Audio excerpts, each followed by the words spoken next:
హనుమంతుని శక్తి తెలియదు. అట్లే మా అనంతపురం హిందూ బంధువులకి వాళ్ళ శక్తి తెలుస్తలేదు. ఒక్కసారి శ్రీరాముని శోభయాత్ర ఈ కాలేజీ గ్రౌండ్ సరిపోయినంత మంది కదిలి వచ్చారు. ఎంతమంది అయితే ఇక్కడ లోపల ఉన్నారో అంతకంటే ఎక్కువ మంది రోడ్ల మీద ఉన్నారు. సూర్యుడు మళ్ళీ బయటకు వస్తున్నాడు. మీరు గట్టిగా లేరని సూర్యుడు కూడా అర్థమవుతుంది.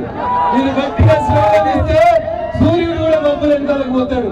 ఆ శక్తి మన అనంతపురంకు ఉందని వాళ్ళని నిరూపించాలి. దయించి నేను మీకు ఒకటే ఒక విజ్ఞప్తి చేస్తా ఉన్నా. రాముడు అంటే అదే చెప్తా ఉన్నా, రాముడు సూర్యవంశీయుడు కాబట్టి ఆ రాముని పేరున జరుగుతున్నటువంటి ఈ అనంతపురం శోభయాత్ర ఎంత గొప్ప ఉంటుందో చూద్దామని మన సెల్ ఫోన్లతో పాటు ఆయన కూడా ఫోటోలు తీసుకుంటూ వచ్చింది. 10 కుటుంబాన్ని కదిలించాలి. హిందూ సంఘటన, హిందూ చైతన్యం, హిందూ ఐక్యత మాత్రమే ఈ దేశాన్ని కాపాడగలుగుతాయి. అది మాత్రమే మన శక్తి అనేది మీరు గుర్తుంచుకోవాలి. చాలా మంది చాలా విషయాలు చెప్తా ఉంటారు. శ్రీరామచంద్రుడి గురించి చెప్పడానికి నేను చాలా చిన్నోన్ని. రాముడు వారధి కడుతుంటే ఉడతలు ఇసుక తరలినట్టు నేను రాముడు లాంటి రామ సైన్యంలో ఒక చిన్న సైనికుని. కాశ్మీర్ నుంచి కన్యాకుమారి దాకా ఈ రోజు ప్రతి వాడలో, ప్రతి గల్లీలో, ప్రతి హిందూ గుండె ఏం చెప్తుంది?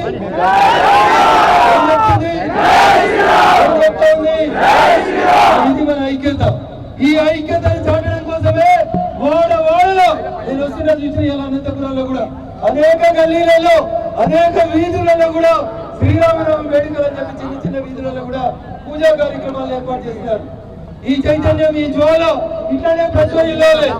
రాముడు ఏ రకంగానైతే నీతివంతమైనటువంటి పాలన అందించిండు, క్రీస్తు పూర్వం క్రీస్తు తర్వాత ఎప్పుడు ఏ రాజు గురించి మాట్లాడినా ఇంకా ఒకటే ఒక మాట మాట్లాడతారు. ఏ దేశానికి పోయినా ఏ రాజ్యం రావాలని కోరుకుంటారు?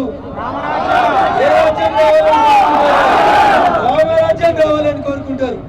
అట్లాంటి రామరాజ్యం రాముడు నడయాలినటువంటి నేల ఈ దేశం. రాముడు నడయాడినటువంటి నేల.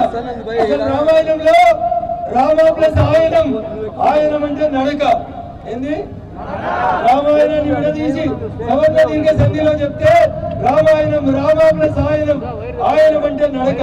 ఎవరు నడిచింది గడ్డ మీద? ఎవరయ్యా అంటే వచ్చే పేరు శ్రీరామచంద్రుడు. ధర్మరక్షణ కారణం ఎవరయ్యా అంటే శ్రీరామచంద్రుడు. గుణవంతుడు ఎవరయ్యా అంటే శ్రీరామచంద్రుడు. విద్యావంతుడు సమర్థ నాయకుడు ఎవరయ్యా అంటే శ్రీరామచంద్రుడు. ఇటువంటి సకల సత్తుల సంపన్నుడు కాబట్టి 16 లక్షణాలు ఏవైతే ఒక వ్యక్తిలో ఉన్నారా అటువంటి అన్ని లక్షణాలు కలిగిన శ్రీరామచంద్రుడు సాక్షాత్ దైవ స్వరూపమైనప్పటికీ ఒక నారాయణుడికి నలుగురికి మధ్యగా ఉంటూ ఒక నరుడిగా, మానవుడిగా జీవితాన్ని సాగించి ఆ జీవితంలోని మర్మాన్ని మన తరాలకు అందించిన మహానుభావుడు, మహనీయుడు. మీరు శ్రీరామచంద్రుడు. నమో విగ్రహనామ నర్మాని అంటే శ్రీరామచంద్రుడు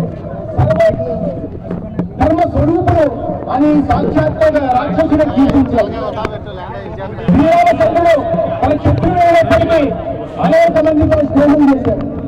రాక్షసుడైన విభీషణుడితో స్నేహం చేశాడు. వాళ్ళైన సుగ్రీవుడితో స్నేహం చేశాడు. ధర్మం కోసం ఒక పక్షి జటాయువుతో కూడా స్నేహం చేశాడు. అటువంటి శ్రీరామచంద్రుడు ఇవాళ ఈ అశేష హిందూ కోటి జనానికి ఒక ఆదర్శ పురుషుడు. అందుకనే తరతరాలు ఎన్ని త్రేతాయుగం నుంచి ఇన్ని యుగాలు గడిచిన శ్రీరామచంద్రుడిని ఈ భారతదేశంలోనే కాదు ప్రపంచంలో ఉంటున్న హిందూ మతాన్ని ఆచరించే ప్రతి ఒక్కరు కూడా ఆదర్శవంతంగా భావిస్తారు. ఇన్ని సంవత్సరాల యుగాల తర్వాత కూడా శ్రీరామచంద్రుని తలుచుకోకుండా ఏ వ్యక్తి తన జీవితాన్ని, తన రోజును ప్రారంభించింది. అటువంటి మహనీయుడి ఇవాళ జన్మదినం సందర్భంగా శ్రీరామనవమిని మనం జరుపుకుంటూ ఇంత అనంతపురం పట్టణంలో ఇంత పెద్ద ఎత్తున ఇవాళ శోభాయాత్రలు పాల్గొంటున్నారు. రామభక్త కోటి జనానికి ఈ సందర్భంగా నేను ప్రత్యేకంగా ధన్యవాదాలు తెలియజేస్తున్నా. మిత్రులారా, హిందుత్వం అనేది ఒక జీవన విధానం. అనేక సంస్కృతులు ఉన్నప్పటికీ కూడా హిందుత్వానికి ఉంటున్న సంస్కృతి గొప్పతనం, వైభవం వరే ఇతర సంస్కృతికి ఈ ప్రపంచంలో ఏ ధర్మానికి లేదు. అటువంటి గొప్పతనం, ఉత్కృష్టమైన సంస్కృతి సంప్రదాయాలు మన సొంతం. అనేక మంది మునులు, ఋషులు, అనుభవజ్ఞులు తమ అనుభవాన్ని రంగరించి మేళవించి మనకు అందించిన మహా వారసత్వ సంపద మన సొంతం. అటువంటి సంస్కృతి ఈ ప్రపంచంలో ఏ చోట లేదు. అయినప్పటికీ కూడా హిందుత్వం అంటే ఒక సంకుచిత భావంతో కూడుకున్నదిగా అసత్య ప్రచారం కొన్ని రాజకీయ పార్టీలు కానీ, కొన్ని సైద్ధాంతిక విభజనలు కలిగిన వాళ్ళు కానీ ప్రచారం చేస్తుంటారు. ఆ హిందుత్వం అనేది ఒక జీవన విధానం. ఇటువంటి ఉత్కృష్టమైన సంస్కృతి ఏ ప్రపంచంలో ఏ దేశంలోనూ ఎవరికి లేదన్న విషయాన్ని అటువంటి అజ్ఞానాన్ని భావించాల్సింది. రామాయణం చదవని వాడు అజ్ఞానుడు. రామాయణం చదివిన సకల సత్వివేక చేతనములు కలుగును అని చెప్పాడు. అంటే రామాయణం చదివితే చాలు జీవితం